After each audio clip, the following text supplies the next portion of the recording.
So sir आप ये बताइए, ज्यादातर एथलीट्स जो भी आते हैं उनका शोल्डर में तो इंजरी आती ही आती है। अगर रेसलर को देख ले, अगर एमएमए फाइटर को देख ले, तो वो उससे कैसे उसका प्रिकॉशन ले कि वो उस इंजरी से बच भी जाए और उसको इंजरी ना हो इन फ्यूचर।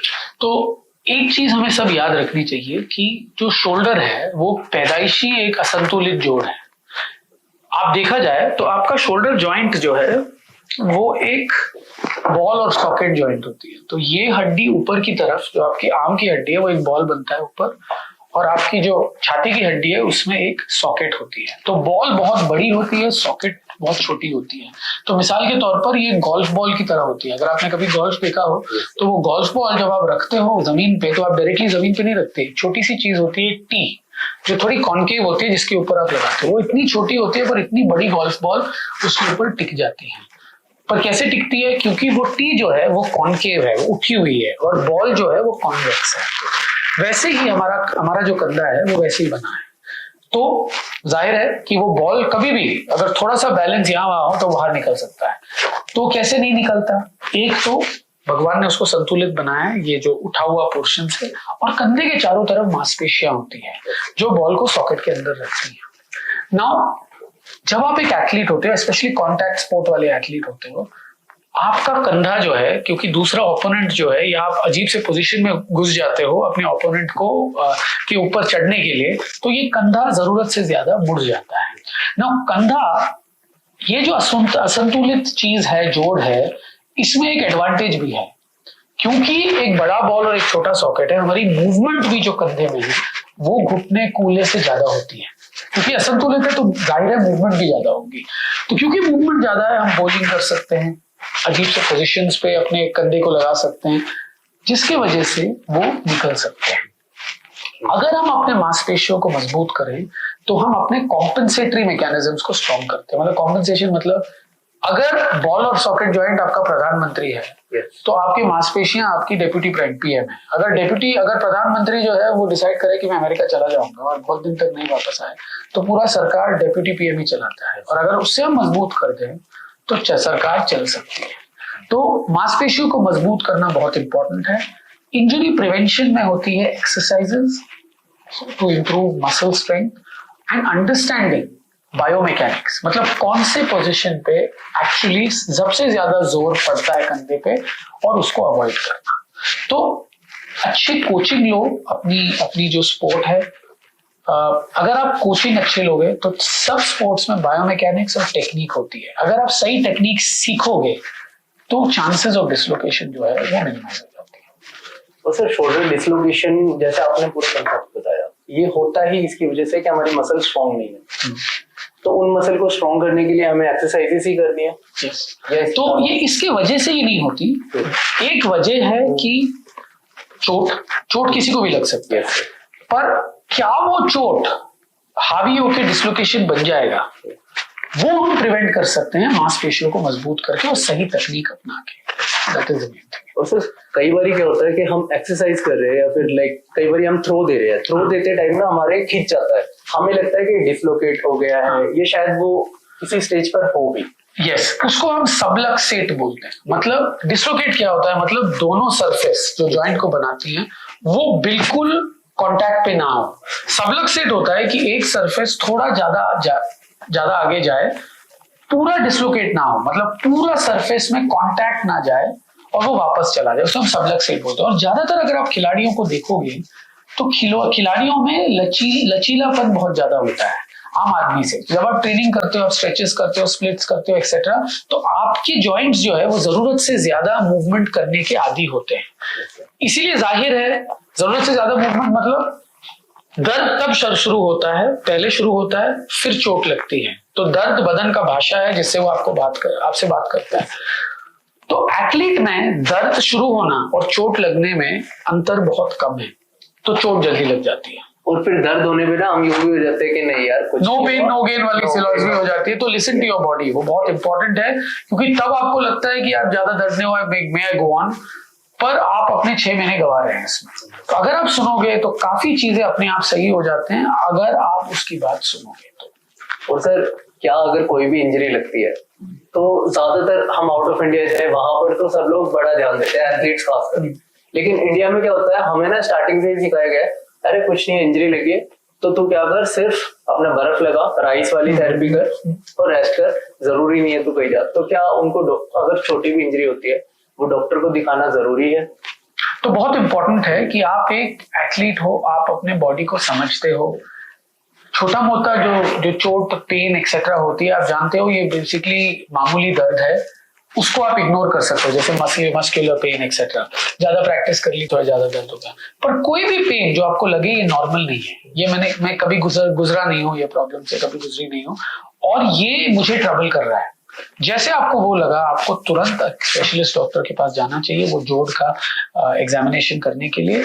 कई टेस्ट भी होते हैं जिससे हम डायरेक्टली क्लियर कर सकते हैं कि इसमें कोई प्रॉब्लम है या नहीं है, और सही टाइम पे ट्रीटमेंट हो उसका। सर वो जो दर्द है उसको कैसे, जो एक एथलीट है वो आइडेंटिफाई कैसे करेगा कि मुझे ये दर्द जो है कुछ एबनॉर्मल जैसे क्या? तो कोई भी दर्द जो आप गुजरे नहीं हो या जरूरत से ज्यादा हो, वो दर्द इज नॉट नॉर्मल पेन। देखो दर्द क्या है, दर्द एक कम्युनिकेशन का जरिया है जिससे आपकी बॉडी आपसे बात करती है। बेसिकली आप सुनते हो, रेस्ट लेते हो, दर्द खत्म हो गया मतलब ठीक ठाक है। अगर सुनते हो तब भी वो दर्द परसिस्ट हो या बढ़े, या आपके कोई फंक्शन को, जैसे आपको मूव करना है एक्सेट्रा, वो आपको रिस्ट्रिक्ट करे, मतलब कुछ गड़बड़ है, तो अपने डॉक्टर को दिखाओ। और ये लाइक आपने जैसे बताया मसल में भी हो सकती है इंजरी, मसल में भी हो सकती है, जॉइंट में भी हो सकती है। एब्सोल्युटली, पर मसल में क्षमता है हील होने में, तो muscle tears usually heal very well. Joints का टेयर थोड़ा कम क्षमता होती है जॉइंट्स में हील करने के लिए, तो उसमें कभी कभी इंटरवेंशन नहीं होता, शायद वो वैस्कुलर और एवस्कुलर। यस, तो जॉइंट्स में वैस्कुलरिटी मसल से थोड़ी कम होती है। और सर अगर वैस्कुलरिटी की बात आ रही है तो जैसे जो लिगामेंट्स होते हैं वो बहुत जल्दी जो है टूट जाते हैं लाइक इंजरीज में, तो उस पर क्या बताइएगा, वो उसको कैसे हम सेव कर सकते हैं? तो लिगामेंट्स भी बेसिकली आपके जोड़ों का पहिया होता है जो जोड़ों को चलाता है, तो सावधानी से चलाओ, मांसपेशियों को मजबूत करो ताकि वो लिगामेंट्स का सहायता करे, जोड़ का सहायता करे, और बायोमैकेनिक्स कोचिंग सही लो। ऑफकोर्स उसके बाद तो आपको ऊपर वाले के ऊपर छोड़ना पड़ेगा, क्योंकि कभी कभी तब भी लग जाती है, आपने सारे प्रिकॉशंस लिए। पर थोड़े से टिप्स मैं देता हूँ, एक्सरसाइजेस वो जोड़ का जरूर करना, कोचिंग सही लेना, सही सरफेस पे अपना स्पोर्ट खेलना। जैसे कई स्पोर्ट्स बने हैं एक पर्टिकुलर सरफेस के लिए, वो सरफेस की मेंटेनेंस भी बहुत इंपॉर्टेंट है। कभी कभी मेंटेनेंस की कमी की वजह से आप स्लिप हो सकते हो, एक्सेट्रा हो सकता है। आप ही नहीं, आपका जो ओपोनेंट है वो स्लिप हो सकता है और आपके ऊपर हावी हो सकता है। तो ये चीजें बहुत इंपॉर्टेंट है। सही फुटवेयर पहनिएगा, सही कपड़े पहनिएगा अपना स्पोर्ट्स, और वार्म अप और कूल डाउन जरूर करिएगा अपने स्पोर्ट्स से पहले और बाद में, क्योंकि उससे खून की नलियां चली जाती है जोड़ में, तो वो ज्यादा अच्छा काम कर पाती है। क्योंकि हम वार्म अप तो कर लेते हैं, कूल डाउन नहीं, कूल डाउन कोई नहीं करता, तो एक्चुअली इंजरी होती है कूल डाउन पीरियड में सबसे ज्यादा। तो बहुत इंपॉर्टेंट है कि कूल डाउन करो। और सर एथलीट को जो है इंजरी से प्रिकॉशंस के लिए एक तो मसल की ट्रेनिंग करें, उसके अलावा भी कुछ लाइक वो कर सकता है? एक तो सप्लीमेंटेशन है, ये सब चीजें। सप्लीमेंट्स बेसिकली सेहत के लिए होती है ताकि आपकी टेंडन्स, मसल्स एक्सेट्रा उनमें सही न्यूट्रिशन जाए। कोलेजन, तो जितना इंपॉर्टेंट है कोलेजन एक्सेट्रा, जितना न्यूट्रिशन सही जाएगा उतना न्यूट्रिशन जो है वो फ्यूल होती है आपकी मांसपेशियों का। तो अगर आप गाड़ी में फ्यूल नहीं लगाओगे तो वो चलेगी नहीं, और स्पेशली अगर आपकी स्पोर्ट्स कार है, जैसे एथलीट की बॉडी एक स्पोर्ट्स कार की तरह होती है, तो आपको नाइट्रो वाला पेट्रोल लगाना पड़ेगा ताकि वो तेजी से जाए। तो वो बहुत इंपॉर्टेंट है कि आप सही विटामिन एक्सेट्रा लो ताकि उनमें क्षमता वो हो एक फास्ट कार की तरह या सुपर स्पोर्ट्स कार की तरह तेजी गति से चलाने के लिए बस। और सर ज्यादातर एथलीट्स होते हैं ना, अभी उनको रहता है कि यार नहीं, ऑपरेशन वगैरह के लिए बोल दिया डॉक्टर ने तो हम बाद में करा ले। एक तो वैसे ही एथलीट की जो लाइफ है बहुत छोटी होती है, तो क्या वो बिना ऑपरेशन के, अगर ऑपरेशन होना है बिना ऑपरेशन के भी प्ले कर सकता है? या तो कई चीजें जो है वो बिना ऑपरेशन से भी बॉडी में बहुत क्षमता होती है वो चीज को सही करने के लिए। जैसे मैंने मसल टेस्ट बोले एक्सेट्रा, उसमें बहुत क्षमता होती है। कई लोगों में उनकी अंदरूनी बनावट ऐसी है कि वो कोपर्स होते हैं, वो कोई भी प्रॉब्लम से कोप करने की क्षमता। मैं एग्जांपल देता हूँ युवराज सिंह का, रवि शास्त्री का, इन सबको चोट लगी हुई है, उनको सबको जैसे लिगामेंट टेस्ट एक्सेट्रा, बट तब भी वो खेले। हो सकता है वो स्पोर्ट में, जो स्पोर्ट वो खेल रहे थे उस स्पोर्ट में इतनी जरूरत ना हो, जैसे पर कई स्पोर्ट जैसे स्पेशली कॉम्बैट स्पोर्ट्स हो, उनमें सुप्रीम लेवल ऑफ फिटनेस की जरूरत पड़ती है। अगर आप सही टाइम पे उसका इलाज नहीं करोगे तो उसके डेप्यूटी प्राइम मिनिस्टर की भी वाट लग जाएगी। अगर डेप्यूटी प्राइम मिनिस्टर और प्राइम मिनिस्टर दोनों चले गए तो देश कौन चलाएगा? बहुत इम्पोर्टेंट सही टाइम पे। बिल्कुल। और सर जो अभी जो है फाइटर्स और जो हमारे जो भी एथलीट्स होते हैं बहुत ज्यादा फेस कर रहे हैं इंजरीज को। तो यहाँ पर जैसे कि मैं बताऊंगा, मैं अपनी स्टोरी बताऊं तो जैसे मैं हर जगह घूमा था, उसके बाद एक आप मुझे मिले जो कि आपने मुझे दोबारा से मेरे स्पोर्ट्स में कमबैक करवाया। तो क्या अगर कोई बाहर से बंदा आ रहा है, कोई एथलीट है, ठीक है, हर कोई दिल्ली में तो है नहीं, तो वो आपको कैसे आपके पास भी आ सकता है? मेरे पास या ऑनलाइन भी आप बताते हो? ऑनलाइन भी मैं कोशिश करता हूँ। I always have a soft corner for athletes. मैं जानता हूँ कि दो तरीके के लोग होते हैं, जिनकी आमदनी अपने स्पोर्ट से होती है और जो शौक के लिए खेलते हैं। जिनकी आमदनी स्पोर्ट से होती है तो वो रेस हॉर्स की तरह होती है, ये जाएगा इस पार या उस पार। अगर ये नहीं कर पाए तो उनके पास कोई और ऑल्टरनेटिव नहीं होती, तो उनकी पूरी हेल्प होनी चाहिए। और मैं पूरी जैसे भी मैं हेल्प कर सकता हूँ मैं हेल्प करने की कोशिश करता हूँ और सही सलाह देता हूँ। पर ultimately proof of pudding is in eating. मतलब जब तक आप एग्जामिन नहीं करोगे, देखोगे नहीं, टेस्ट नहीं करोगे, तो आपको पता नहीं चलेगा कि पूरी तरीके से क्या इश्यू है। और इनमें स्टेक्स बहुत हाई होती है। स्टेक्स मतलब कोई भी मिस्टेक का कोई गुंजाइश नहीं है।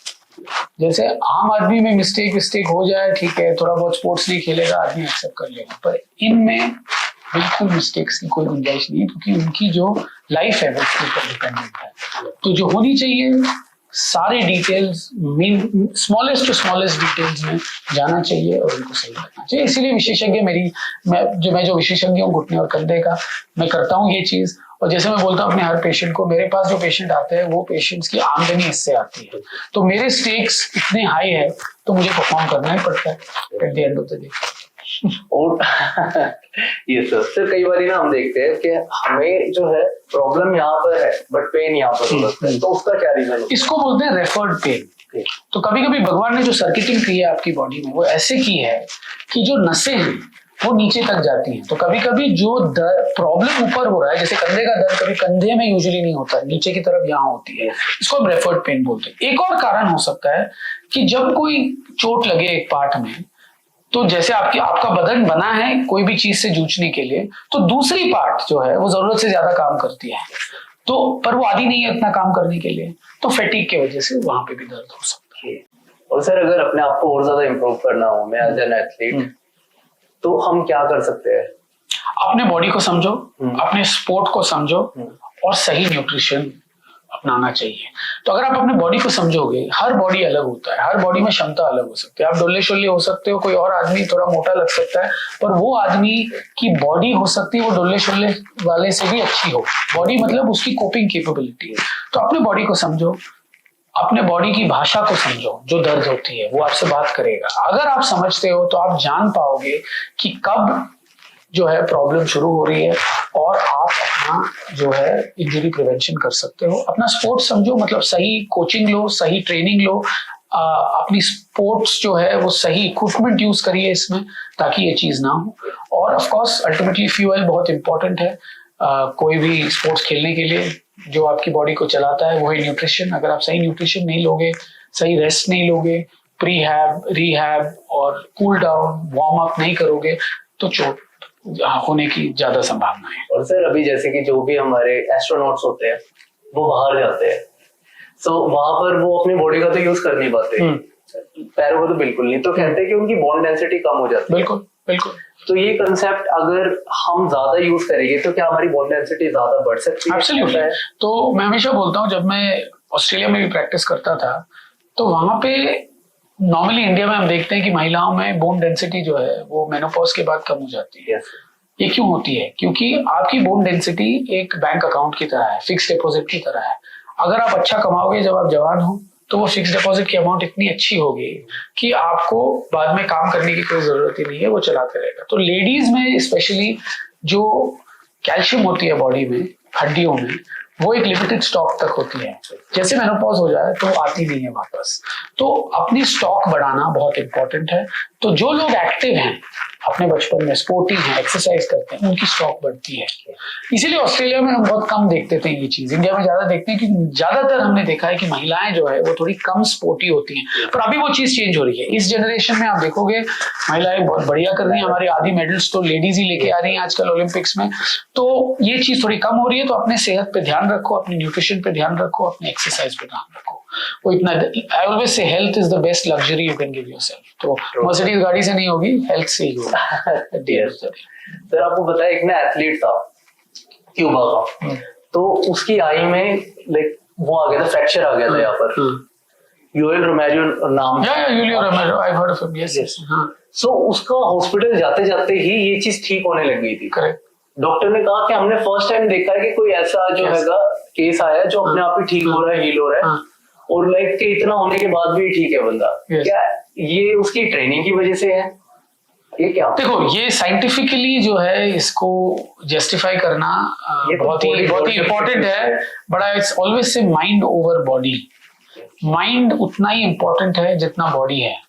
जब भी कोई ट्रीटमेंट हो, चोट हो, अगर आप नहीं बिलीव करोगे कि मैं ठीक होऊंगा तो आप ठीक नहीं हो सकते। देखो, ये मिरेकल भी हो गया इसमें, ये हम मिरेकल सोचते हैं, ये नॉर्मली नहीं होना चाहिए, पर वो बंदे की मेंटल मेकअप इतनी स्ट्रांग थी गोल्ड मेडल जीतने के लिए ओलंपिक्स में कि ये अपने आप, हो सकता है भगवान की कृपा से वो काफी हद तक बेटर हो गया हो।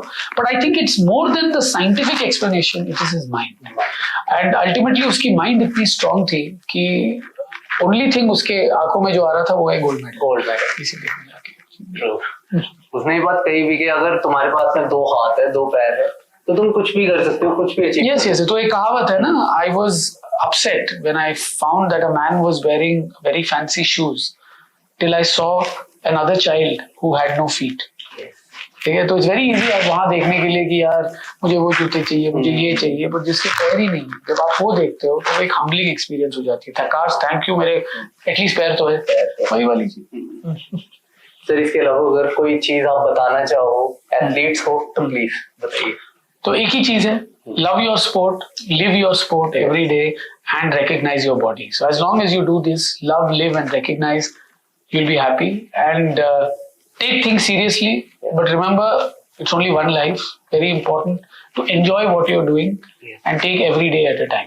Don't feel bad with failure.